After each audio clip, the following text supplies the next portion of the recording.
you're in Hagerstown, and you're a sports analyst, and you win 2 Emmys. Yeah.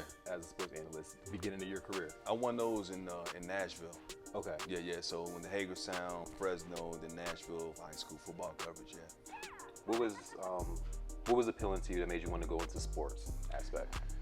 I've always been a passionate person when it comes to sports. I wanted to play sports when I was in high school, when I realized at an early age this ain't gonna work out. I ain't gonna get a scholarship. I definitely ain't going to the NBA, the league, and the NFL. So, how can I keep one foot in sports and still be in the industry? So I decided to be a sportscaster. I wanted to get into news. Like I said, I saw my girlfriend's uncle was a newscaster in the area when I was younger in Birmingham. And his name was Michael Hill too. Happened to have the same name I did, and I was like, hey, because I wanted to get into acting. I don't know if I told you that. So I wanted to get into acting, and I said, well, this is a little bit more stable to do it as a broadcaster. So I saw him as a newscaster, as a reporter. He was in news. His name was Michael Hill. He looked like me. I was like, you know what, I could do that.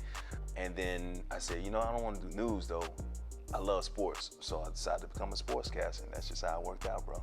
Nice. Yeah. And people think that that's an easy career. Like all you do is talk about sports. There's a lot of research and background, and you got to understand everything, because the moment you're wrong, you're wrong.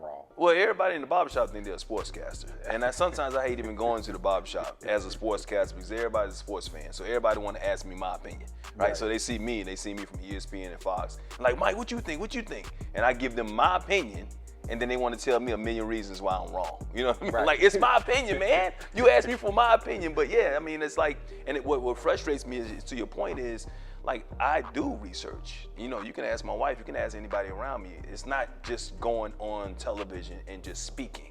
It's the hours of preparation beforehand that gets you ready to go on the air, to be able to speak intelligently about, what's going on in the sports world, not just giving your opinions all the time. So yeah, there's a lot that goes on behind the scenes. The real work happens hours before the show even comes on. Yeah. So when you get to that place, no one ever likes to hear a sportscaster talk about their team, like in a negative way. When you have to be that person in the city that you're in, how does that work? Because sometimes your honesty has to overcome. Bruh, let me tell you something, man.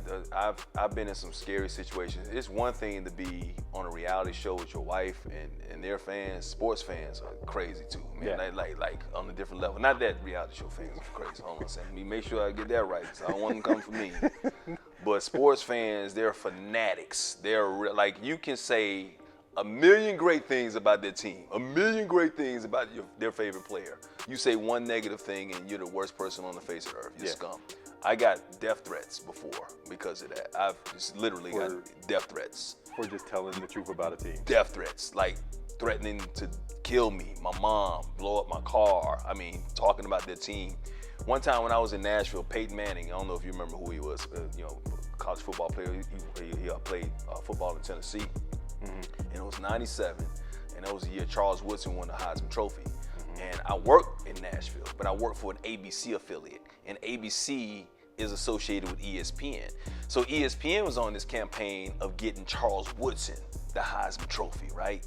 But being in Tennessee, Peyton Manning is God. So anything associated with ESPN, ABC, or whatever, you're the devil to them. So when Charles Woodson beat Peyton Manning that night, I got 300 phone calls, and they were acting like they were coming for me. I said, I didn't say anything negative about Peyton Manning, but because I worked for an ABC affiliate, I was guilty by association. I was wrong. They threatened to blow up my car. I actually had to go call the cops to make sure there was nothing under my car. Seriously. It was that serious. I don't take these threats lightly, to be honest with you. You were like CNN at a Trump rally. Yeah, pretty much. It was, It's that serious. CNN at a Trump rally. But CNN said some things about Trump, which, rightfully so, they should say something. Right. I didn't say anything about Peyton Manning. I still ain't said nothing about damn Peyton Manning, not to this day. And he retired in the Hall of Fame. He retired Hall of Fame and all that, but at that time, man, they just felt like we were the reason that Peyton Manning didn't get the Heisman Trophy. Yeah. Now, when it comes to ESPN, great times, bad times. I had a mix. I give credit to ESPN for giving me the platform, obviously, because I probably wouldn't be sitting here doing this interview with you right now. I probably wouldn't be in the position I am right now without ESPN. So I'm thankful for the platform. It was the most notable. That's the most notable thing that's on my resume. Obviously, is ESPN. It's been in those 9 years there. I had some great times there, but I also had some times that could have been better. I'll say it that way.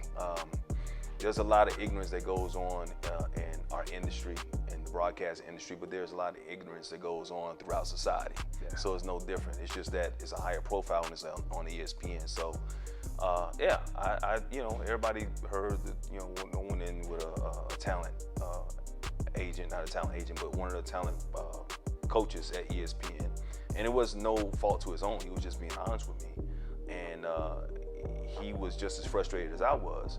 And I was like, man, how come I'm not moving up and doing better shows on ESPN? Because he liked me. He's like, well, I'm gonna tell you the truth. Old white man named Bud Morgan, never forget him. And he used to come up from Charlotte. He said, I'm about to retire, Mike. I don't even care if you tell him or not, because I'm about to retire now. I just don't give a damn anymore. It's like, the reason you're not moving up is because the executives here feel like you're too ghetto. And they already had one of those. At the time, they had Stuart Scott, who was a black sportscaster, known for his vernacular, known to be real and just kind of, keep it, 100, being who he is. And I am just who I am. And I'm a black sportscaster, and I've never tried to change my style or who I am. And when he told me that, it had an effect on me. And for the longest time, I lost myself because I tried to conform to become what they wanted me to be instead of being who I am.